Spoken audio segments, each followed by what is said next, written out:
Welcome back to Sunday Vibes, one and all. We are back in the pub. Look who's joined me. It's Christopher Hamill and it's Patrick Van Straten. Oh, yeah. The trio back together for the first time in 2023. How are we? Woo! Good. Can we up the energy levels a bit? All right. Sapped of energy, mate. Let's bloody have it. You seem sapped of energy. No, we're all good. How are you? How are Yes. you enjoying the new year? I'm enjoying it quite a lot, actually. Do you turn 30 this year? No, I turned 29 this year. When do you turn? When do you turn 40? When do I turn 40? In 2029. Okay. What about you? How old are you this year? 30? How am I, or what age? No, how old Yeah, are you what this age year? are you? will I be? Don't care about I'll how be you are. 31 this year. Oh, jeez. We're getting there. We are getting there. We're getting wet. Closer to death. Oh my God. Yeah, Anyway, we are let's getting move on, shall we? What an because intro. On today's Sunday Vibes, we are going to be attempting to fix plenty of Premier League clubs, or at least you guys at home are going to be fixing Premier League clubs, because yesterday Christopher Hamill took to Twitter to ask for your suggestions on a player to sell, a player to sign permanently, and a player to loan to fix your club season. We're then going to vet your suggestions, because I'm not going to lie, some of them stink. Some of them are awful. I even specified in the tweet, be realistic. Some of them, wild. Some of them are awful, but I do think we should start with At the Bridge Pod, which is obviously Chelsea related, because Graham Potter's struggling down there, isn't he, at Stamford Bridge? And he says, my club is Chelsea. One permanent in, Mitrovic. Real One left player field. out, Pulisic. One loan in, a midfielder. Mitrovic. Do you know how much it would cost to get Mitrovic out of Fulham? That's your issue. There are so many issues with that. Do you know what? He actually would bang. That's the thing. I think he would score 20 goals in this team at current. But yeah, he's They don't contracted. create any chances, so what's he until- scoring? Yeah, he'd score He's fewer a, goals. he's a battering ram. Fulham are a better attacking side. They would than just Chelsea. go cross heavy, wouldn't they? And Mitro would bully people as he's doing for Fulham right now. But yeah, contracted until 2026, so there's no reason to sell. His value to Fulham is astronomical. I know. They would have to pay upwards of like 80 mil for Fulham to even consider it. Fulham wouldn't are above Chelsea. In the league. Why would he How is downgrade? this? Can we get your thoughts There we on go. Graham Potter at Chelsea so far, Pat? I want to hear your honest opinion. It's not been good.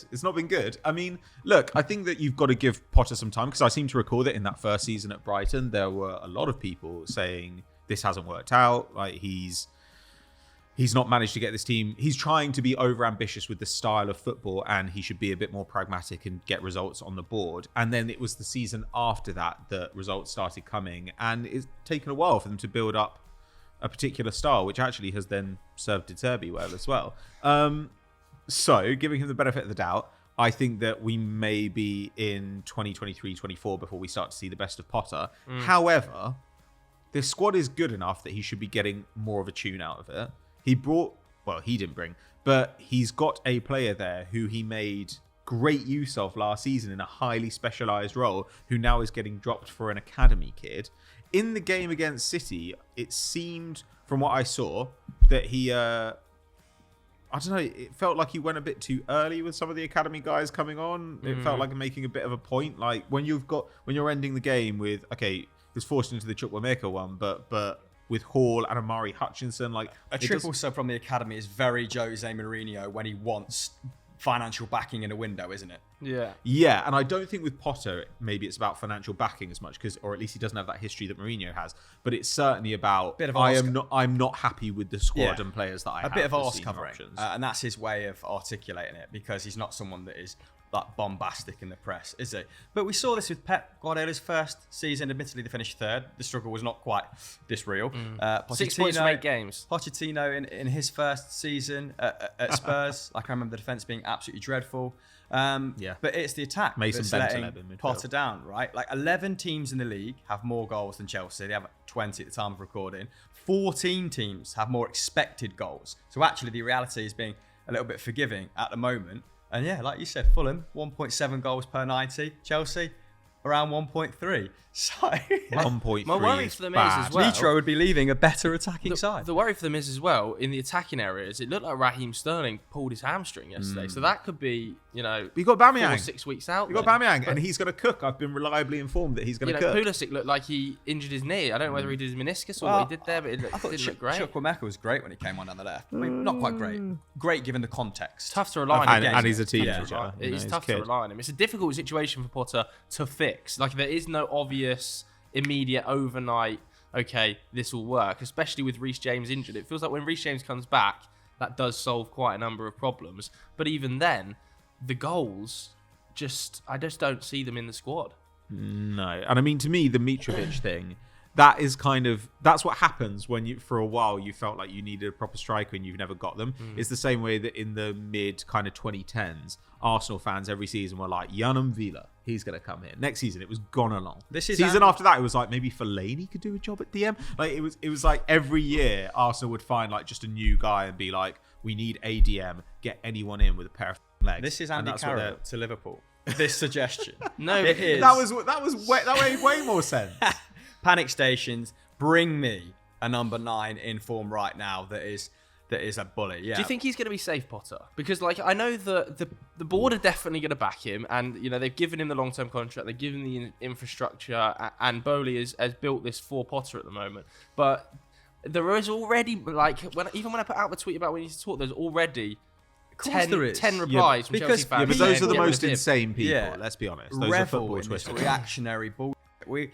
I watched a Sunday Vibes from a couple of years ago. It was when we were doing it in lockdown when Mikel Arteta was going through a real rough patch. And I think when we were discussing him... That was really bad. And his potential as a top-level coach, Arsenal were in 15th or 16th. I mean, admittedly, I was trying to put him forward as one of the 6 best managers in the league. So he's done well there, because I probably wasn't. Yeah, thank you very much for that. Arsenal fans, remember that next time I'm slagging Smith Rowe.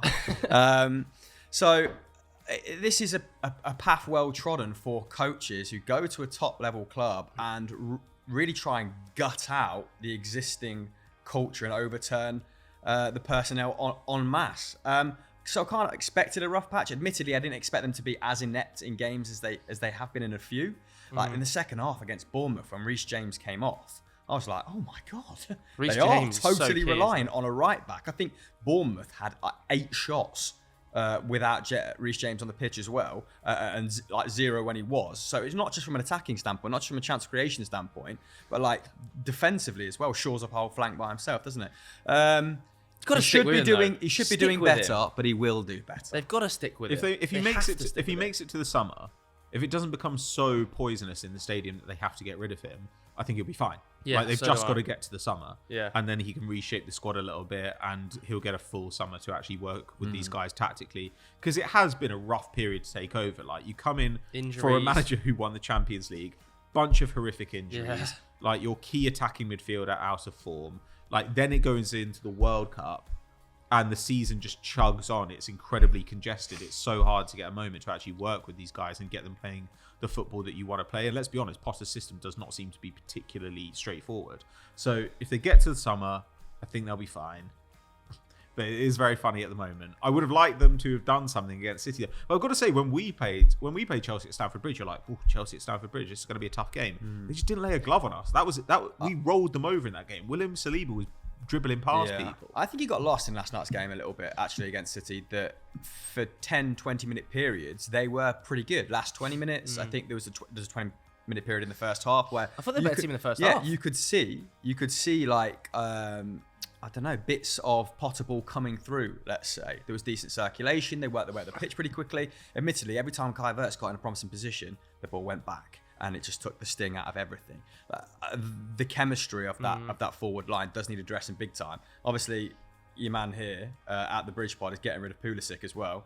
I feel like this is his last chance and he's not seizing it, and now he's injured. Yeah, and the idea of loaning in a midfielder, which has also been suggested, I think is not going to be easy to do. I actually thought Dennis Zakaria was great against City last night. But, they've gone from the Enzo Fernandez pursuit, which seems to have been absolutely botched by all reports behind the scenes, to now looking for a midfielder on loan. I think that's going to be a hard thing to do. And they've got Chukwuemeka and Casadei as well, right? Yeah. Like, they need to do something with those guys because they're young, but they're not so young that they're going to be content never to play for Chelsea over the next 2 seasons. Lots of sheep vibes. Can't be on the bench at 21, can Exactly.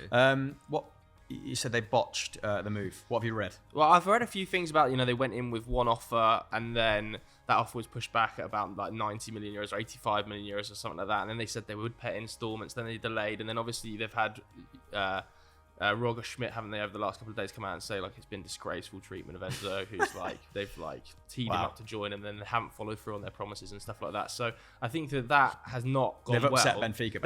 They've definitely upset Benfica, and that's move's now not going to happen.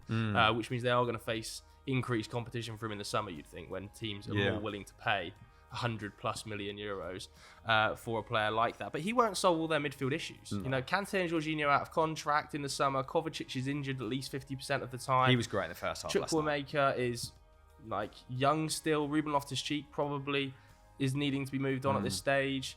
I've got reservations about whether Conor Gallagher is going to be suited in that midfield role. Like I think there's a big bit of surgery that needs to be done to that midfield, and it's not going to be sorted by a loan. And I think Zakaria will go back, but he's obviously going to end his loan. I can't see them making that move permanent in a million years. He'll go back to Juventus. So they have to sign a lot of players in midfield. They have to sign a striker because Aubameyang's not going to work. They've got the back line sorted, you would think, long term, but maybe need a goalkeeper as well if they're going to let Edouard Mendy go. Like, they've got to shift so many guys, right? Because they spent 300 million in the summer. Ziyech was going to go, but didn't. Pulisic was potentially going to go, but hasn't. As Piliqueta, maybe they should have let him go, but I see why they didn't, because they'd have been thin. Well, now they probably should. Zakaria is going to go back. Jorginho and Conte, Conte, I don't think the deal is done yet, but they have been talking about extending that contract, right? But regardless of whether you extend the contract, you're going to have somebody who can play the Conte role in all the games of the season that Conte can't play it because he's injured. Like there are so many things that need to be done to this squad. There should be enough players in there, enough talent in there to make a coherent 11 that can challenge for the top 4. To be honest with you, like we could talk about the issues with the squad, but let's have it right. The squad is not that bad. It's not worse than Man United's squad, or maybe it's a bit worse than Spurs'. I don't know, but or more lopsided. It's in amongst the top 6 squads in the league. It's a good squad. Yeah. It's a good squad. There's plenty of talent in it, but they're going to have to just ransack it in the summer. I agree. Let's move on to the next side then. And this is a side that I don't think needs fixing. I think we can be very clear about this. Newcastle. Oh, right. But MCD5 has suggested one player in permanent, Maddison, one player out, Fraser, one loan in or out, Elliot Anderson out on loan. I think we can breeze past Newcastle a little bit. Well, we're going to title this How to Fix, but the question on Twitter was how to improve your club. So I guess in that regard, James Maddison. Yeah. We had a bit of a debate about this in the office, didn't we? We did. About how beneficial it would be for Newcastle to pursue him to the tune of 60 mil. Obviously, Leicester rejected 50 in the summer, and they absolutely had to as well, because Leicester without Maddison at the moment would be amongst the bottom 6-7 clubs. His contract's up in 2024, and Leicester have obviously just had a situation like this unfurl with Tielemans, haven't they? So Tielemans is going to go in the summer. That means they probably have to cash in on Maddison because they can't afford to lose their 2 best assets in successive summers for nothing. 11 goals and assists in 13 starts this season. That means he's contributed to 42% of Leicester's output in the Premier League. Mad for them. Not only does this totally eradicate Leicester as a top 10 force, this move, I think it does make Newcastle stronger.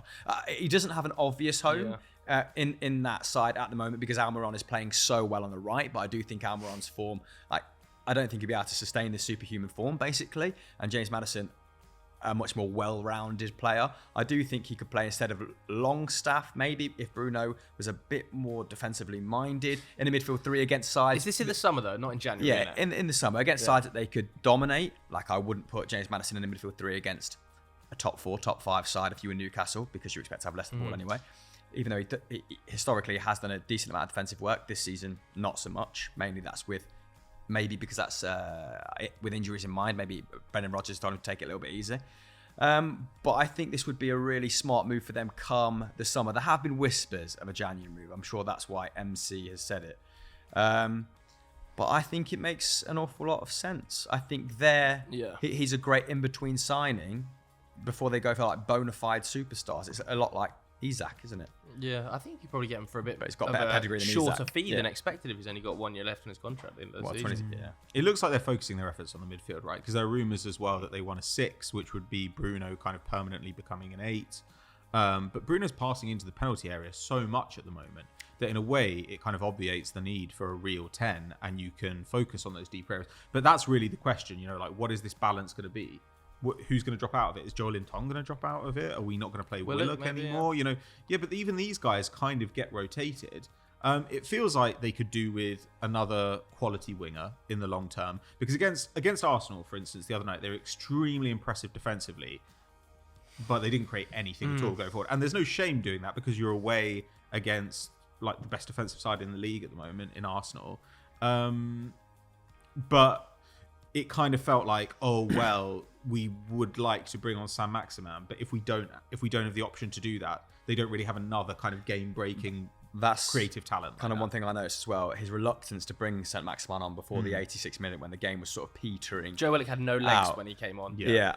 I mean, it's obvious he doesn't trust him from an off-the-ball perspective, isn't it, St. Maximin? And in really closely fought encounters like that, I don't think he is going to turn St. Maximin, who has enjoyed, who's revelled in being the hero of Newcastle over the last 2 years, hasn't he? I don't think St. Maximin's going to be happy to sit on the bench, and he's one of those players that I think you could probably get 30 mil from like an Everton, or someone desperate for a bit of ball progression in their side. So if you could fund the move for James Maddison by selling a St. Maximin, even like half, 3/4, I think that's tremendous business. Yeah, I agree. Should we go on to another side though? Should we try and find a side that needs fixing slightly more? Or do you want to talk about, this suggestion here from Patch of the Day, Dante Patch, Brentford? I think this is interesting because obviously the Toney situation, and without Toney, well, you do need to fix that situation, don't you? Yeah, although I have to say, I thought Johan Wissa, when he played against Liverpool, was awesome. I mean, that performance, though, I mean, like how often can he play like that? Because if he can do it every other game, then you've got an amazing player. Like, he was unplayable. The energy levels in the guy. How many did he have? Two disallowed goals, and actually his header scored. was fucking banging. Yeah, absolutely. And obviously, the Toney situation is a concern. But I mean, the injury not so much. It looks like he's back in training. He's going to be back pretty much straight away. But the FA charges are still kind of lingering in the background, aren't they? However, I don't know whether I would attempt to address that in January. I think I would probably hold till the summer. Brentford are going to be safe. They're not going to go down. I don't think they're going to finish in a European spot. They're going to be somewhere between 8th and 10th, probably, in that sort of space, with or without Toney, for me. I think Thomas Frank is a good enough coach that will see Brentford maintain very solid output without him, particularly at home. They've got one of the best home records in the league. They're going to come through some hard fixtures. Yeah, they're going to be very, very hard to beat, as we saw with Johan Wissa and Mbeumo up front. And Mbeumo's stepped it up this year. Exactly. They've got Keane Lewis-Potter waiting in the flanks, who was pretty exceptional level talent in the Championship coming out of Patch Hull. today's loan out suggestion. But I don't think you can loan him out if you think that potentially Toney might get banned. I think you've got to keep hold of him. So I would be waiting to the summer and then readdressing. And it might come around to the summer, the ban either might be finished, or Toney might even have suitors if he's not banned. If that ban doesn't hit, I think Toney might have some suitors in the top 6. There's teams looking for strikers in the summer. Yeah, I mean, it's very dependent on that situation, isn't it? Which I've not read into at all, so I won't pretend to know anything about. But I started looking around for strikers that profile like him if he did get whacked with a half a season ban, and came up with Giovanni Simeone at Napoli. 0 starts this season. Only 9 appearances off the bench, 2 league goals. Has slapped in the Champions League, hasn't he? 4 goals in that competition. And was awesome for Verona the season prior. And I think gives you a lot of that tenacity off the ball. Like, he does an awful lot of work, doesn't he? That's just kind of programmed into him, it would seem. And some of that kind of clinical finishing but decent build-up that Toney gives you. There's he's a weird profile, isn't he, Toney? And that he's kind of like a second striker that finishes like a striker. So hard to replace, but I think he'd be interesting. And Danny Ings, an awful lot of people pinged me him as their loan in or buy. Do we think he's going to leave Aston Villa at any point? He's had big impacts. A lot for of Villa. suitors want him. He's their top goal scorer. Yeah, by 3 goals. He's had massive impacts for Villa in recent weeks as well. Took his goal against Wolves midweek really, really well. But they have been substitute impacts. So haven't they just signed Freiburg's Schade, haven't they? The forward on loan, I think, as well. So that offers a little bit of cover. I just think hold on the need for a striker for now. Hold your nerve. You're going to be absolutely fine. There's no need to panic, and I don't think Brentford will. They're far too well of a run club. I think a club that should be panicking potentially, Bournemouth. No, I don't think Bournemouth should panic. Really good. We disagree on this. I think they should just start preparing for the life in the Championship now. Like this, all right, there's no panic here. There's no panic. panic. There isn't, because it's not going to happen. Like you just got to look. What at... do we mean? You can't just sit there and No, accept you can. relegation. Yeah, you definitely the can. talent It's- discrepancy is too big. No, it's much better to accept that than to get yourself in a financial hole trying to stay in a division which you do not belong in. No. Bournemouth are comfortably one of the 3 worst sides in the league. They've got the worst numbers in the league by far. Yeah. The talent level is horrible. Gary O'Neill Horrible. is not. They're When you just- look at the quality of manager around Bournemouth, and Gary O'Neill is not a Premier League quality manager as of yet, and he's presiding over a squad where the talent discrepancy between them and everyone else, even like Forest now, huge. But then it's not too late. We're not even No, halfway it through. is. It is We're too not late. even halfway through the season. It is Joe, too late. they're done, mate. It No, is too late. we're not even halfway through the season. I'm sorry, it's they rubbish. need to buy half a team. They don't need to buy half a team. Have you seen the team? Yeah. It's awful. About pre-Christmas for about 6 games, it looked perfectly competent. No, playing they in the got Premier very League. lucky for quite a while. I think personally, They overperformed their that numbers for a long I agree. time. The Gary O'Neill appointment may be questioned in the long term, and they should probably have gone for a more like if they got Sean Dyche through the door. I still think they could have stayed up. I really think they could have stayed up. They've got brand new At owners what who are willing to cost? spend money in January.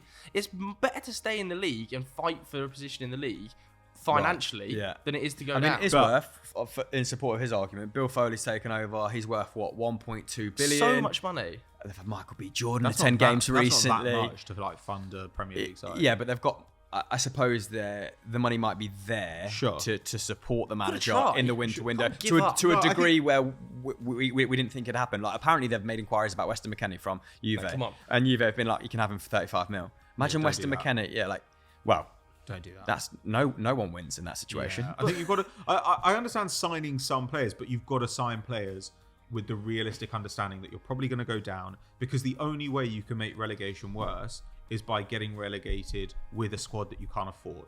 That is a much worse thing. Bournemouth have got to accept the fact that they got promoted a little bit earlier than they kind of expected to, and that it's going to be a process maybe of yo-yoing, going down with the parachute payments and building up the squad again, so that next time when they come back up, they're only a few pieces away as opposed to 11 pieces away Yeah. from being prepared to But stay do we in think the Premier League. Gary O'Neill appointment was the right appointment, or was that a classic case of caretaker manager does well for a short period of time, Probably.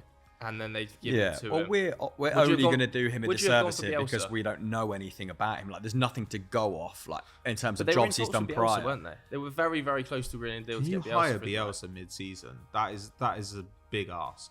To bring in a Bielsa at mid-season and say, right, we're going to learn Bielsa ball on the fly in the most congested Premier League season in history. But we've spoke about when Rafa was sacked at Everton. And Yeah. we were talking about like the likes of Marcelino, then Gattuso, Rudy Garcia. I would maybe have Van gone, Nasser. for one of these guys that has the pedigree, that has experience, real significant top level experience, just to guide you through that rocky last 6 months. And that they've kind of gone. They've played their saviour card, haven't they? Like, can Gary O'Neill do something that no one can quantify? Like, Yeah, they've played it early, basically. I know Yeah, what you mean. but- I don't think they should give up. You can't just give up. Yeah. they've actually got a younger squad than I thought. I was looking at the average ages of teams in the Premier League last night, and they're like sixth, seventh youngest, which I thought, okay, maybe they have future-proofed this squad a little bit better than I'm giving them credit for. But then there's an awful lot of youngsters in there as well. Yeah. I think they should just invest in like the best young championship talent now. You know, like when Palace did with Eze, Elise. Like, go and make a couple of signings that you think have that potential in the championship right now. I don't know if that's Brereton Diaz. I don't know if that's like Ilias Chair. Go and sign a couple of players like that now. And then hopefully in 2 years' time, they'll be Premier League ready, yeah. The next suggestion comes from Chris Burnett, who's obviously a Fulham fan, who are Obviously. flying, by the way, because he says obviously he's got 6 months left on his deal, hasn't he? He's available for a free transfer in the summer. Still putting out really, really solid numbers. Out Chalobah and loan in Danny Ings. Need Mitro cover and a plan B. I mean, they've got Carlos Vinicius, so I would say it's slightly hard on, Always forget about that. harsh on Mitro cover. He scored 10 goals for Tottenham when he was at Tottenham. He is a perfect fine Mitro cover. as sort of Mitro like light. backup. Poundland Yeah. Mitro, yeah. And Mitro's generally pretty fit. You know, he's been playing and hammering his body for a long time for them. Now, let's not forget, prior to the World Cup, he was playing with broken bones in his foot. And Ings isn't worth what you'd pay for him.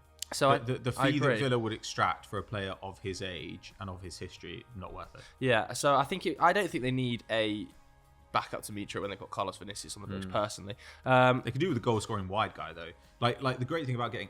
He's not a wide guy exactly, though he can play that. But the good thing about Aouar is going to lessen the goal-scoring burden on Mitro.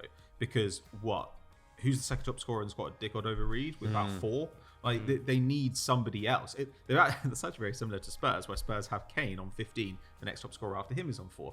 But I think that having somebody in a wide position who actually has the ability to beat a man and score a goal would make them that much more dangerous. And I don't know if there's an option in the Premier League. You know, Adama Traore, who we always talk about, would be kind of interesting. But having somebody who has that one-on-one ability, I would quite like to see that at Fulham, because otherwise it does feel like they are quite... Okay, we could talk about Mitro being fairly injury resistant, but if he gets injured, they are in trouble. And I don't necessarily mean this season, I mean next season. So they do have to think about that. I think there's definitely talent to be taken from some of the top teams that's sitting on the bench now as well. Pulisic. Lone talent. I mean, maybe not Pulisic, but... because I think they're going to want to keep him. But I think like some players like Anthony Elanga, for instance, who might not get much game time across the course of the second half of the season, he'd be a very solid player for a team like Fulham, who he's not necessarily going to start for them, but to rotate in with players like Willian, who has been fine, surprisingly fine this season at Fulham, I think would be absolutely fine. You know, at Manchester City, if you could somehow convince them to let Cole Palmer go out on loan for the second half of the season or something, there's definitely options there, because one thing that Marco Silva has proved across the first half of the campaign, is that he's bloody good at coaching squads right now. Like, he's got to be a contender for manager of the season outside of Mikel Arteta, I think. To have this Fulham side in 7th in the league is absolutely outrageous work. Nah, how? Oh yeah, Eddie Howe. He's never beaten Howe. I forgot Eddie Howe existed. Eddie Howe and Arteta aside. About Aouar is... well, for him at Fulham would be that they play with a 10, right? They play the 4-2-3-1. Pereira is kind of like an anti-10 in many ways. And I think the perception of Pereira this season is that he's doing loads and loads of off-the-ball work, and that's not necessarily the case when you look into his actual numbers. So I don't think, like, by putting someone in there who's a little bit more creative, I don't want to say he's a liability off the ball. I actually haven't monitored his sort of off-the-ball work closely at any point, but yeah, I don't think they'd lose anything by upgrading Pereira with Aouar, even though it does feel quite brutal because he started quite well. I think he's like second for assists on 4. His set pieces are crucial. Yeah, for but but that is what he's contributing like most, and then in between that, I don't know what else he brings to the side, which is really significant. Yeah, I think he's playing quite well. I don't know. That was my feeling as well. And then I looked at his numbers and I was like, okay, I feel like I'm getting swept up in the hole. He was written off, Manchester United reject, exiled to Brazil, and now look at him flying. Can we take a moment to appreciate João Palhinha as well? Yeah, who what is Don. just outrageously good this season. What a signing that has been. Another suggestion here from Alfonso Damon, who's talking about Brighton. He says player in Davide Fratesi, who's apparently been linked by the Athletic. Player out. And this is the big one. This is the reason we've included Brighton's suggestion from Alfonso here. Leandro Trossard. Is he coming to the end of his contract, Trossard? I think he is. I think his contract might be up in the summer. He's put dropped against Everton. Looks like he's already halfway out the door. We have Sarmiento and, of course, Mitoma, who is just outrageous. And both of them are younger than him. Sure. On the other hand, they've got Solly March on the other wing, and I do think Trossard is better than him. Trossard has been a really reliable player for them, but I do think he might be coming to the end of his contract, and if so, if you can extract a fee now, then I would definitely go for it. So about 18 months left on his deal, you're likely to get a better price now than you would in the summer. And he's peak value probably now. Trossard, he's the top scorer. He's their top scorer. Like, you might be able to get a fee from a top Premier League club or a top European club for him. I think I kind of agree with this suggestion, but not in January, in the summer. I seem to remember Brighton fans being quite irked when he was sort of twerking for a move to Chelsea, or like, gagging for Potter to take him with him. Although, that's happened with half of the establishment, hasn't it? So I think there is maybe a bit of ill will towards him. Like that might be playing a part rather than being replaced by those aforementioned players. But yeah, if you can get 25 for him now. This Fratesi is a different sort of player to Trossard. I had a little look at him last night and leads Sassuolo for goals with players on the right-hand side of a midfield three. He's been heavily linked with Roma, which is actually where he started his career. Sassuolo bought him as like a 17, 18-year-old for €5 million. So I think he was deemed as like a prodigy. And he's come good for them in the last couple of seasons. He played 35 or 38 games last season, so got a bunch of minutes under his belt. So we kind of have some useful data to work with. And he's been very attack-minded for them, and he seems to have that technical quality that would appeal to someone like De Zerbi. Maybe like Fratesi is at Sassuolo because of the football that De Zerbi was aspiring to achieve 4 or 5 years ago. I don't know, and now he sees him as like it's come full circle a little bit and follow me to the Premier League promised lands. But they're going to have to compete big time for Fratesi's signature. I hope he doesn't end up like Juve or something. The only thing I will say is that there is a lot of young forward talent already at the club. You know, the likes of Encico's coming on, having impacts. Ferguson looked great going through the middle. Matoma. Right? This guy's a midfielder, right? Fratesi, where he plays in central midfield? Well, the right hand side of a midfield three, but then he's a bit more advanced. Oh, right, okay. But let's move on though to Everton, shall we?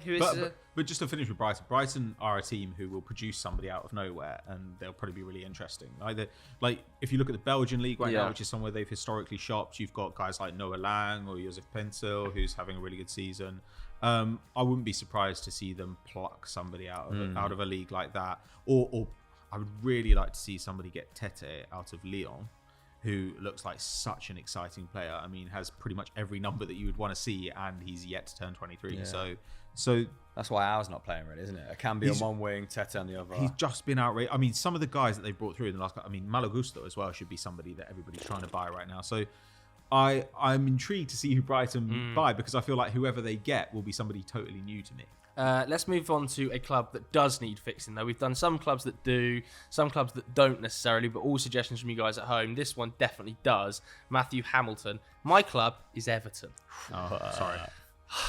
Sorry, pal. One player in permanent, Waltaro Endo. One player out permanent, Abdoulaye Doucouré, who's heavily linked with Fulham, has to be said, in that midfield role, alongside Cedric Suarez, what also from you guys as well, from Fulham, going to Fulham potentially. And one loan out, or in, Arkadiusz Milik. I don't hate that. I think that's all right. Yeah, I think scoring goals, still scoring goals for Juve, though. He is still having impacts for He's Juve, got 5 this season, winning games for a resurgent Juve. Is he going to drop to Everton? Bigger club. I mean, if they offered him like stupid money. Wataru Endo. Where even is Endo now? He's at Stuttgart. Okay. I think that's a bit of a post-World Cup thing, right? And he was so good for Japan in central midfield, and we saw him do like a little bit of everything, right? But what Everton don't have at the minute, and what me and you discussed on winners and losers, is an above-average passer of the ball in midfield. Iwobi is not that guy. Who are the other two we spoke about? Anana at the minute, putting up a bunch of defensive actions, as is Adrissa, but zero ball progression, just can't take the ball from defence and get it up the pitch. Why is James Garner not playing? And what Wataru Endo is a great passer. He's a combative midfielder. They don't need more combativeness. James Garner, don't know. What's going on there? 15 mil. Maybe crap. Down the drain. What is going on there? Is he rubbish? I don't think he's rubbish. He was extremely good at Forest when he was in the Championship, top end of the Championship, which is basically where Everton are right now. There's just so many problems at Everton, like underlying numbers. Yeah, but Chris is right in the sense that you pick a problem and try and solve it. Like, you can't solve all your problems in this window, so pick one or two that are central ones. Getting the ball from midfield to attack is quite a major one. I agree that would be quite a good creation, because Iwobi's the only guy who's done that at all over the last year and a half for them. Yeah. And when that's he's not after he's received it, right? He's not starting the bloody moves. Well, I don't know. I mean, he was dropping quite deep at one stage, wasn't he? But he's not a conventional. He's not a real midfielder. Like, at most, he's going to play the most attacking role in a 3-man midfield. So try and solve that issue first, and then work from there. Question for you two: if they keep Lampard, do you think they survive? Well, let's just say we're shooting this on Friday morning. He plays Manchester United tonight at Old Trafford. Okay. Yeah. So, on the presumption he is still in charge by Sunday morning. And Bournemouth are worse. That's the situation we're in. Forest are worse. And Southampton I think that was the case. I think Bournemouth obviously still are. Southampton are. Forest, I feel like there's been a little changeover between 100%. them over Christmas. And like we looked at Everton's underlying numbers in detail, didn't we, on winners losers, and they are honking. They're 18th to 20th for every measure. Yeah, they're 20th for expected goals against, and at the start of the season, I was like lauding Cody and Tarkowski and their work and some of the signings, and Onana sat in front of them as being like, okay, at least they've got a solid base to build from. That base is just like collapsed. Now they might go and beat Manchester United tonight. Never say never. It's an FA Cup game. I'm sure there's going to be heavy rotation from both sides, but I think of the 4 next fixtures, they play Man United, Liverpool, and Arsenal in the league. In there, and they're in a dangerous position as well because they're a club that will not look at their position realistically. Like what we were saying before about Bournemouth is basically if you can't be the 17th best team in the Premier League, your January window should be about being the best team in the Championship next year. It's a right? good way of putting it. Everton are never going to look at it that way. Everton are always going to be like, we spend our way out of this situation, but they can't, can they? They can't. Well, exactly. But they're also not just going to accept it, are they? They're not just going to go through this window doing nothing mad. But they're Everton. But I actually think they're going to have to. I don't think they can do anything mad. They've got no money in the bank. They're paying for a stadium that's costing them an arm and a leg. That they've got loans against. They've got no assets. They've got very few sellable assets. In the summer, of course, they outlaid 70 odd million, but that was offset almost completely by the sale of Richarlison. It was almost completely offset by the sale of Richarlison. Well, and there was a rumour. Who's Michael Keane been linked with? Southampton on loan. Okay, no dice. So I mean, the thing is, under normal circumstances, what you'd say with Everton is, I would probably go to say Celtic and try and get a couple of guys off them. Seriously, I'd go and be like, what's it going to cost us to get like Jota and Furuhashi off you? Like, let's just Hamill's sat there raging. Will you stop putting that out into the world? That's real sensible talk. You'd agree that is the sort of player they should be targeting, right? Like, definitely. Like, if those are players who not only are good, but play a sort of football that Everton would aspire to play over the next few years. They've got to start making these. Those would probably be more expensive now, but they've got to start basically making a bunch of moves, probably for sub 15 mil. If you're going to consistently fuck up between the 30 and 40 region, you better just rein it in and concentrate on nailing transfers at 15 to 20, which they're just terrible at. Because if you do a couple of 15 mil transfers every window, and then the ones that go wrong are not that bad, and you only need a couple of them to work out, and over a couple of seasons, you suddenly have half a new team. Yeah, no one remembers the ones that don't work out either. Yeah, it's so easily done. It's so easily done. They do at Everton. They've had 18 transfers over. Same goes for Southampton. One of them's been successful. Same goes for Southampton. You look at Southampton's squad and you think, I can't believe this team's been in the Premier League for a decade because its squad is. Yeah, but they haven't spent 700 million. But they have a Championship level squad. You've just bought James Garner. I haven't thought about him for 6 months. I know, but but that's because he cost 15. But Everton fans will have. Everton fans, I will have. They've spent endless amounts on these £20 million players. Yeah, but then they also went berserk and were so excited about like going and overspending on someone like Doucouré. Like they always get really excited about, oh, we've gone and got this guy. Like this is an amazing deal for us because it shows. Like there's this attitude, and maybe it's just the Everton fans I see on Twitter, but there's always this talk with Everton, which is like focused on how they present themselves to other clubs as opposed to how they run themselves in order to be a big club. And so they're constantly talking about making a statement or showing ambition or, oh, we're so excited that we got this player that, say, I don't know, Villa wanted or something. Stop doing it. Just start doing smart, cheap moves, and over time you'll get better. Otherwise, Championship is coming. I know that we've been doing these as how to improve, but the title is how to fix. So for Everton, how to fix, is it as simple as just getting a new head coach? It's a good point. It's not as simple. Is improving just enough at this point? Yeah, but does that keep them up? Does this group of players with a different head coach stay in the league? But what if they have to pay Lampard off, though? Like then they're going to be even further in the hole. Like, don't get me wrong, I would get rid of Lampard if you could get rid of Lampard. But the idea that like this is all Lampard, I don't think anyone believes that at this point, right? No. Behind the scenes, it's a mess, isn't it? And we kind of arrived at that conclusion on Thursday's show as well, that I just don't think he's at a point in his career where he has the tools as a manager to deal with Everton's current situation. I mean, not many people do, because he's effectively managing upwards as well, isn't he? Because, I don't know, his support network has been poor. He's managing like a bunch of players and new players. Yeah, I don't think Matthews had a good go at it, but I don't think that keeps them up. I said, didn't I? If you can go and get someone like Marcelino, that'd be great. But I don't know. It's a big risk, isn't it? Do you just go? I've mentioned it before, but do you just go and get Sean Dyche? Or Allardyce. Yes, I mean, Not Is this a Allardyce. job for Allardyce? He did it before. are you his agent? Once a year, you're plugging Allardyce. Because mate. because Sean what does Dyche- Allardyce do? What does Allardyce do? He puts together a defence that stays in the league. So does Sean Dyche. We've never seen Sean Dyche do it. What does Allardyce Sean do? Dyche Is a did it huge open-ended exceptionally well at question. Burnley. No, but we've never seen him come in the middle of the season and get everybody doing it, whereas we have seen that with Allardyce. No, but we've seen him be able to build a solid backline Sure. from very I don't, suspect I assets. don't deny of that. Which, I'm just thinking. I think Allardyce. of which was these better in it. players are like Tarkowski is already at I Everton. think- McNeil is already at Then- Everton. Keane played under Pat's already Keane. mentioned it. at I think Everton. maybe ego prevents them making a decision like what did Allardyce Dyche. I shouldn't know because I think Sean they're Dyche is an admitting underrated they're manager in this admitting position. once again that they're not a big club. I think Sean by employing Dyche that is a man. massively underrated option for clubs in this position. I think it'd be a sensible option.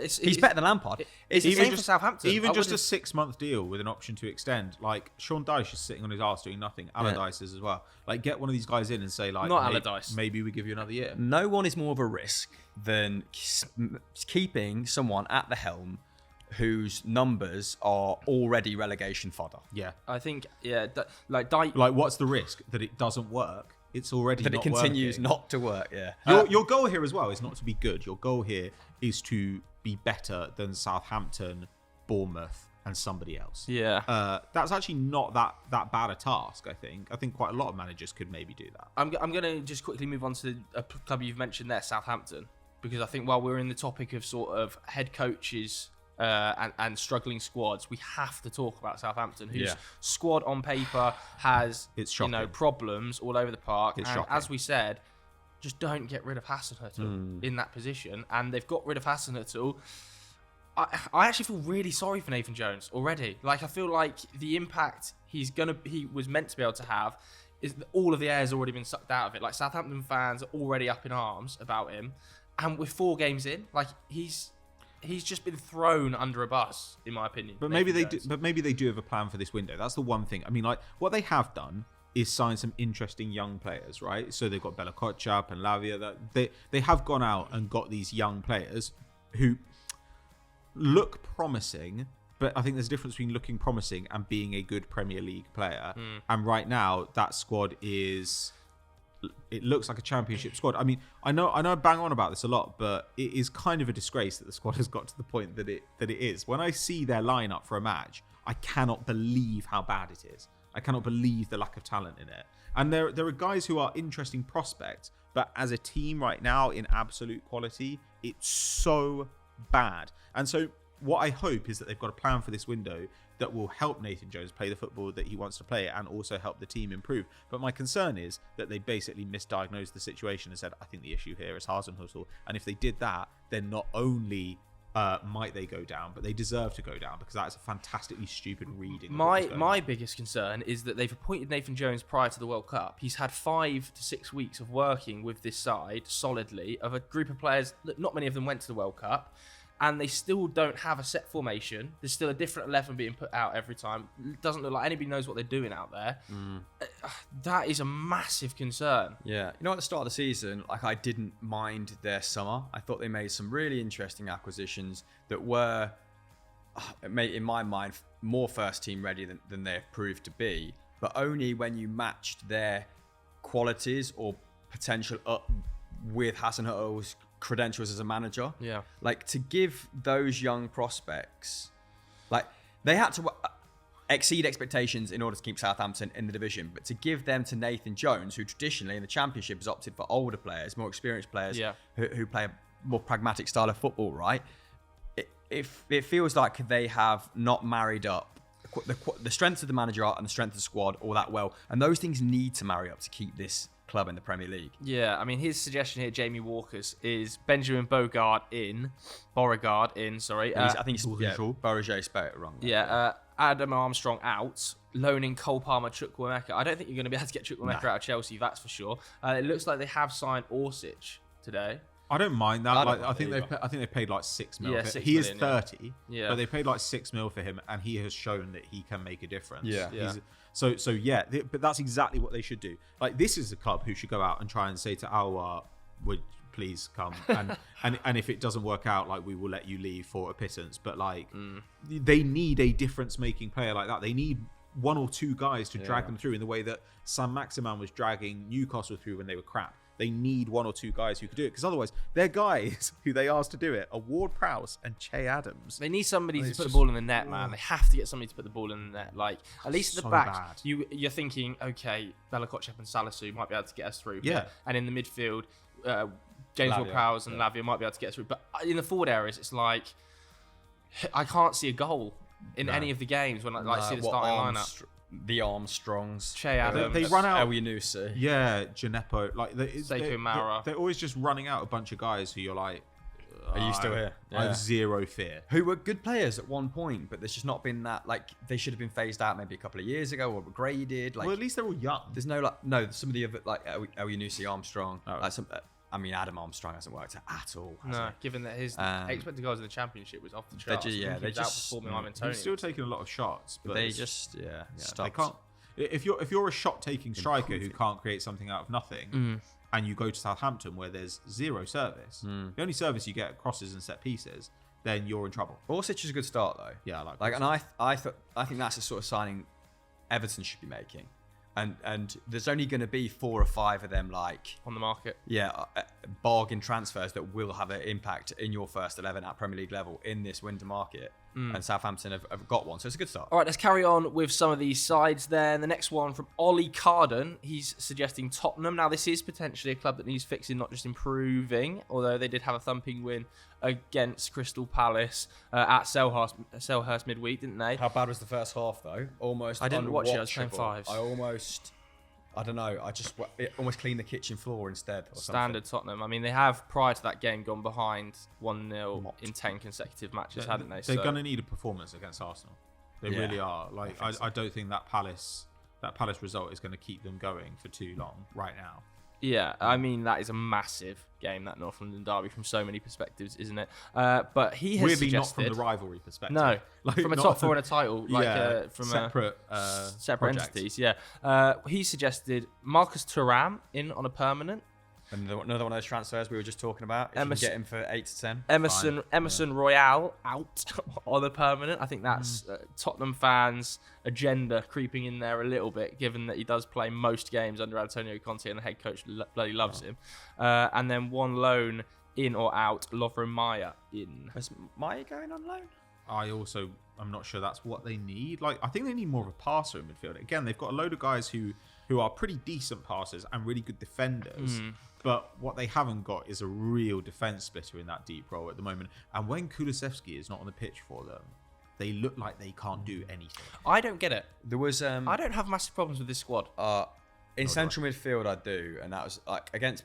Do you? Who was the match before? They signed prior? They've got Bissouma. Højbjerg, They got Bissouma, and Bentancur. I think they need Ollie one more Skip guy. But was that's touted it. as the best player No, since sliced bread for from them. a creative perspective, maybe someone a little bit more advanced than your traditional central This is midfielder. what I'm saying, Yeah, yeah, but I Bentancur had unexpectedly became a guy who would like consistently breaking lines with his passing, and I was like, yes, I love watching him. Great player. As soon as he's out the squad and like someone like Skip comes in, you're like, there's just two Højbjergs running around. But it would be Yeah. fine Like if they had Beyblades. Kulusevski. Kulusevski was fit, then they could create, and it would also be fine is if maybe give Jeff Spence a chance. If somebody can produce some attacking output from that It's not right hand happening. side. It's not happening. I think Conte hates Emerson's successful cross percentages sat at like 1%. It's like beyond bad. It's like terminal watching him play in the attacking final third Who's that, for sorry? Tottenham. Emerson Royale. The absence of Kulusevski down that flank is always like heightened or like emphasised when Son's not playing well as well, right? And I think Son, hopefully he comes through it. He was better against Palace. They're going to need more goal contributions from him in order to secure the And top four. Richarlison. I They don't need Richarlison think back. anyone anticipated him being on 4 goals at this point of the season, or 3, or whatever it is. He's on Yeah. 4, Yeah, Richarlison as well. But Kulusevski's played 700 minutes. They need him back Like, so crazy. bad. I think like Emerson's delivery, more pronounced when those guys are injured or not playing well. I would focus on that, like, crafty midfielder. We've got a number 10. Someone, I mean, because anyone who can pass. Listen, it's fantastic when Kane drops in, and it's wonderful watching him run a game from central midfield, and just to appreciate what a well-rounded footballer he is.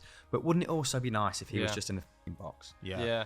Well, or closer to it. Like, I mean, in this game, like, we could talk about the Palace game, but let's be honest, they got 4 goals from, I think it was like 1.6, 1.7 His XG. finishing is just outrageous. Okay, but not every team is going to break apart defensively in the way they did in that game. And yeah, like, there are a couple of great finishes in there as well. It's just that's not going to happen every week. They do need something else going on there. And if Son doesn't come through this, and everything is down for Son right now, I don't know. We don't know if he will. Like, this is a guy who's missed. This guy played 3,000 league minutes last year, 3,000 minutes the year before. Brutal. He's missed 26 games of the last 250. But this is why they spent 60 million on Richarlison. He's 30 years old. Yeah, but he's been injured too. Like, I know, but they need to get him back. I honestly don't have huge problems with the Tottenham squad. I don't see what. Like, I don't get it. After you watch Skip and Højbjerg in central midfield together and not have a problem with that. It should be good enough under Conte. I agree. They should be better. Like, And Basuma. There's no way they should be. What's happened there? I know, we did tout him to do big there? things. They've got a much better squad. They've got a much more balanced squad than like United. I don't know if the top level talent is better than United, but they've got much more balanced squad, and yet United are playing much better football and look much more dangerous. I also think they were smart at left centre back to get what's his name from Barcelona a lot, because they couldn't get the one from Inter. Everyone's name is escaping my head right now. Skriniar. No, not Skriniar. It's the They younger did try one. and get Skriniar. It's the younger one. They went for Skriniar as well. They've basically been in Bastoni. for every. Yeah, Bastoni, yes. They've been in for every Inter centre back going, haven't they? The three. But I think he was a smart stopgap. That was my only other real problem with the side, the left centre back, if they're going to continue to play back three. But again, Ben Davies was playing there as well, wasn't the issue comes back to here, doesn't it, with January signings and how to fix Tottenham, is are you signing these players for Antonio Conte, who doesn't have a long-term contract, is refusing at the moment to sign one, or they can't come to an agreement with him? Are you signing these players for Antonio Conte, who's then going to leave in 6 months and leave you with these players and a formation that the next coach might not want to play? It's a great question. Like, that is effectively the crux of the entire issue at Tottenham. And Conte, he's asking for investment and signings for a long-term strategy, but he's not committing to a long-term strategy. So at the moment, two things don't align, and that whole thing is falling apart because of it. and he's not managing well at all at the moment. Like, I mean, look, Son's decline, like, the attack has gone from like 1.7 XG a game to about 1.5, and that pretty much exactly lines up with Son's drop off. But defensively, they're so passive. They give up so many shots. There are 4 teams in the league giving up more shots than them. They're giving up like 14 and a half shots a game. It's bananas. High turnovers, can't do that. But it feels like, the ball into midfield, when Bentancur isn't there to receive it off defence, Romero tries to do something wildly ambitious because he's like, I love that guy. Yeah, because he's like, well, I'm not going to pass it into Højbjerg or Skip. I want to beat the press.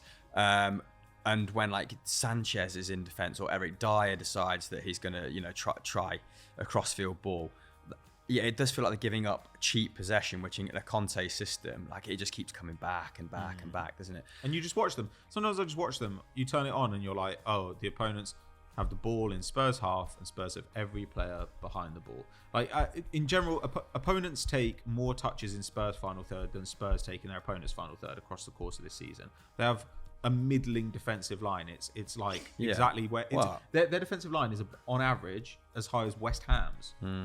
Is that what they're doing? They're playing Moyes football? Like, come on, man. Well, it's not good. Yeah, I mean, playing counter-attacking football with that squad without Son and severely depleted right wing. This is why we are where we are. But I was going to ask you, Per, do you replace Lurie in the summer as well? Not January, obviously. Yeah, potentially. Yeah. Potentially, but it depends who the coach is. It totally depends who the coach is and what the coach wants. The next coach might want a ball-playing goalkeeper. So Antonio Conte probably doesn't want a ball-playing, high-level, sweeping goalkeeper, does he? He wants somebody who's more of a shot stopper, who's willing to sit behind a deep back four. Like, it all comes back to the coach's contractual situation that has to be resolved. It's been too long. It's already too long to sign a new contract, and we're still going on. We're in mid-January and it hasn't been signed. Like, Spurs or Conte or whoever is holding that up have got to shit or get off the pot. Like, it's got to happen. I think we should just talk about West Ham as well. We mentioned David Moyes there. They are kind of in and amongst What's the that? mix, aren't they? They're getting sucked into it, but their underlying numbers are slightly better than. They're way better than most of the teams. But around it's there, just right? not happening, is it? No. For Moyes at the moment, No. and he did spend the third highest amount Expected in Europe.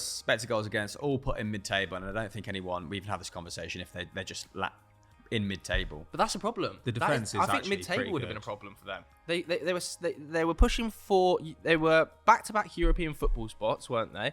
At this stage last season, they're in 6th. They did 180 million in the summer, and West Ham fans, I think, rightly thought we should be pushing for European spots in the same way Newcastle are now. Yeah, but also overperforming by, I think, securing those back-to-back sixes. So let's not make that the new normal for starters. And then, like, when you spend money as a West Ham, you're not buying instant success. You're buying players that can improve you over the next, 18 months to 2 years. But they signed Paqueta. Scamacca, yeah. I wanted to see a lot more from Paqueta. You're absolutely right in that regard. But this is what I expected from Scamacca, like to be in and out of the side, to be rotating with Antonio, to maybe get 8 Premier League goals in his first season. Like, I think they'll come good. They'll probably do a bit of a Leicester last season, languishing bottom half of the table. Don't really deserve to be there, although Leicester did last season, and then maybe finish between 8th and 10th. 8th and 10th for West Ham, I think, would be an amazing finish, given the form of Brentford and Fulham this season. That is true. Maybe 10th. Yeah, but Fulham.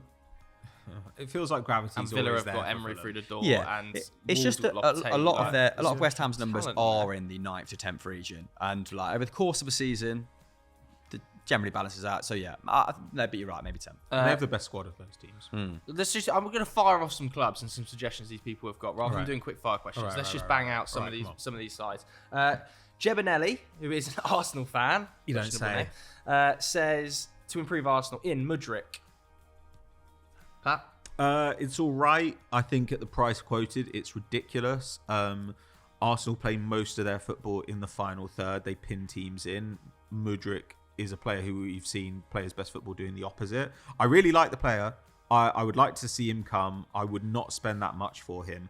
I wouldn't really be upset if he went to Chelsea.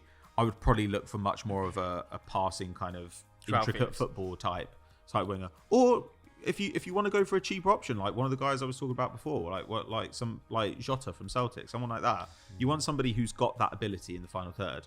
We actually haven't spoken about this. This is the first time Response? we've spoken about Jota to Mudryk. Arsenal? I mean, I said that. I said to George Wright, I said, enjoy Jota in 18 months' time for 25 mil. I wouldn't spend that. He's like, he spent it on Tinder. Public. We'll suck it out of you. I much prefer. I think that's a more sensible course of action. Pat's basically echoed my thoughts over the last 2 weeks, right? That Mudryk, you can't not like him as a player. The fastest player in the Champions League group stage of this season. He's so excited. Of course, he's going to be a devastating weapon for any top side off the bench. And to compete with City now, you do need £80 million subs. It is f***ing ridiculous, and I resent what they've done to football in that regard. But to win the Premier League, having him on the bench, yeah, makes sense. But if we outside of that reality, spending that much money on someone with 74 senior appearances in the belt, stupid. But I also think Arsenal need somebody much more who plays on the right than on the left. Like they'd like to have Backup somebody who for can play Saka. both positions, but there's no backup for Saka at all.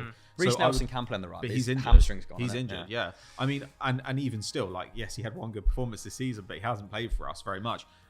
I would probably look for a permanent winger, and I would look to loan in a central midfielder for Arsenal, somebody who can play 6. That would be my business in January for Arsenal. Okay, Manchester United, player in, Marcus Thuram. Go on. You take over United. United just need a 9. They have to just get somewhere on the market. There's got to be one. I mean, And Thuram is playing there this beg foreign and season. stealing. But Yeah, he's playing there this season. I think you're he's linked with a playing bunch of there to guys quite who are good not effect. conventional 9s, though, right? We You've been are. linked with Felix. You've been linked with Muani. But I You've think- been linked with Thuram. I think that Muani is is. interesting. I think that is because there's no number 9s on the market. I think if there was standout number 9s in the January Yeah. market, I then think United there would be are. linked I think with. you could get, like, Moussa Dembele's got 6 months left on his contract. That'd be an interesting one out of Lyon. He's certainly got much more of a track record than the guys you are linked with. Millie could be quite interesting for you as well. Ooh. 6 months. Oh, Europa League, baby. 6 months, just That's got just such a Thursday night vibes. good doesn't it? number 9. Also, Arkadiusz Milik scored the winning goal in a tough night for Arsenal against Real Sociedad. what about Ekiteke? PSG. At he's PSG. he's playing I think, quite a bit. Is he playing now? I think United. Renato Sanchez at PSG. Honestly, I would Loan. have, I would- Renato Not for United, Sanchez not for to United. Everton on loan fun. Nice. that in the front I now. have to say that I wouldn't be averse to Marcus Thuram given the small fee Sure. and likely smaller wages than many of the players that United are linked to. And you could sell him on in 18 months. And given that he is playing through the middle this season at Mönchengladbach to pretty decent effect, also offers something that the rest of Man United Huge forwards don't as really well. offer, which is physicality. Massive. Like United's forward line is quite small. Anthony, Sancho, Anthony Yeah. Martial, Alejandro Massive, Garnacho. but without compromising the technical Yeah. qualities you need to work in a Ten Exactly. Hag system. Yeah, the fact that Good he's player. actually played wide and been more of a creator in Quite- the past, and he's a good dribbler, might actually make him a good fit for a Quite- facility. Quite two-footed as well. I mean, he scored 5 goals right, 5 for his left this Oh, season at that's good knowledge from Mönchengladbach. you. Hello. And I think the fact that he can play through the middle probably makes him more attractive to me than João Felix at 21 million euros on loan. Like, I love João Felix, technically awesome, but I just would not pay that loan fee. I think it's just... Yeah, I don't think for 1 minute anyone's thinking you're saying that Thuram's a better player than Felix. No, Like, Felix is definitely a Felix better is player. awesome, But- I think that's a fairly But sensible the wages and the fee with no option conclusion, to buy. which means that United won't If do there was that. an option to buy and that fee came off the option to buy if United activated it, sound. But that is you're just improving a player and you're paying out your arse at the risk of getting top 4. I actually And think he's never been a 9. there's but- no real home for Felix at any of the top sides, but I would still buy him and just make it work. I actually think he's that good. Yeah. I think he would work at an Arsenal or a Chelsea better than he would work at a Man United. He I could think work you at need- United. Yeah, but I think you need much more of a real point man. Yeah, they definitely do. But I think that United are going to try and address that in the summer. And if you can get João Felix in, where at the moment, Garnacho's getting a lot of minutes, there's definitely minutes to be had across that front line. Have a like streets will never forget 6 months. I don't think there'd be a massive issue, but I'd probably Yeah, go like what do you Thuram. call him?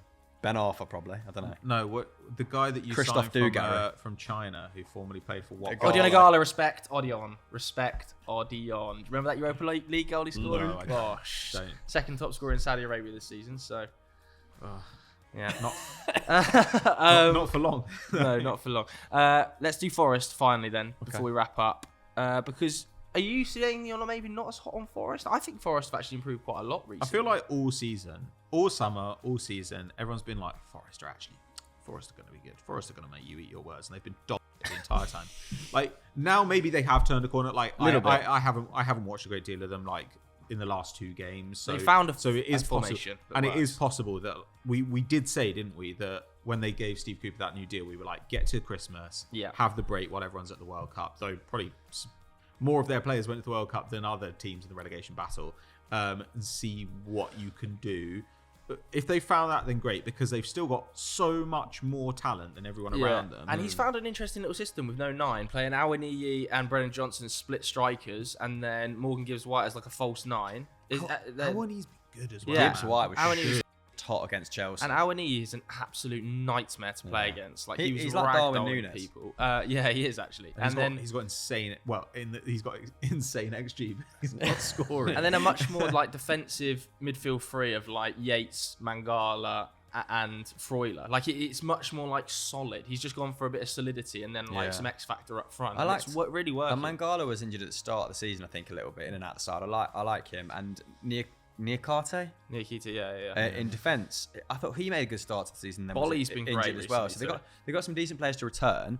I think it's quite interesting that they've already made Emmanuel Dennis available for purchase. Yeah, but they're going to try and get players in January, aren't they? They've obviously identified the Yeah. players they want to keep and the players they don't. Yeah. They're Very, very they're good. doing the opposite of the Bournemouth thing, right? Which is just like, we are staying in this league one way or another. Like, And I kind we of will hope they do what we have I to. think We'll burn as I many think I kind of bridges. respect them massively for giving Cooper that new contract. Yeah, me so, too. so, But- like, but it's a the- rare case. Isn't it? But like, you can tell me a story where Forest stay up. It's just that all we have to go on so far, the way they've played and the stats are rank, and the way they've played is disappointing. I know, but it's great for them that like, in order for a team like this to stay up, they have to have Premier League teams be that bad, and Everton are that bad at the moment. As a Bournemouth and Saints. Southampton. Yeah, and Wolves are okay. They're picking up a bit, but still, Wolves are. He's only been there 3 games and he Lopetegui as well. Yeah, And he was unlucky not to get a win Yeah, at but he's got a Villa. lot of work to do. He was unlucky not to get a win at Villa. And Cunha hasn't really played a game yet for them either, has he? So he needs But to have it's still a an lot to do, and like Wolves are going to be fine, man. I Wolves think are so gonna as be well. fine. But it's not like we're talking about West Ham as being in the relegation battle. And West Ham have a phenomenal squad Hey, relative to these teams. I had Everton to go down. I had Wolves to be my most disappointing team, but I also had Lingard as signing of the season. And Southampton is my surprise package. I So think there's mixed like bag. There's five That is teams a- in my the round there, predictions isn't there? are There's mixed like Southampton, Bournemouth, Forest, Everton, Leeds. Nah, I think Leeds will be okay. Yeah. West Ham. Although Leeds We still are got- making a bad habit of having good numbers and being in dog shit situations. Like Southampton and Yeah. Bournemouth, I think there I is an just extra like space them. in there alongside Southampton and I owe Bournemouth. an apology to Rodrigo as well. Said he'd never score over 10 Premier League goals, and I think he has. So What, across his career? no, in any one given season. He hasn't scored 10 goals this season, Rodrigo, in the Premier League. There's no way. I think he's fast approaching He it. must be on like 7. All right. Well, I owe him an apology in like 4 weeks. Maybe we owe you an apology on the next episode of Sunday Vibes. We'll find out. Yeah. Anyway, that's the end of Sunday Vibes this week. If you enjoyed this episode of Sunday Vibes with how to fix multiple clubs or how to improve more multiple clubs, then please let us know in the comments below. Let us know what you would do with your club in the comments below as well. Anything to plug? No. No, nothing to plug. Thanks very much for watching. Goodbye.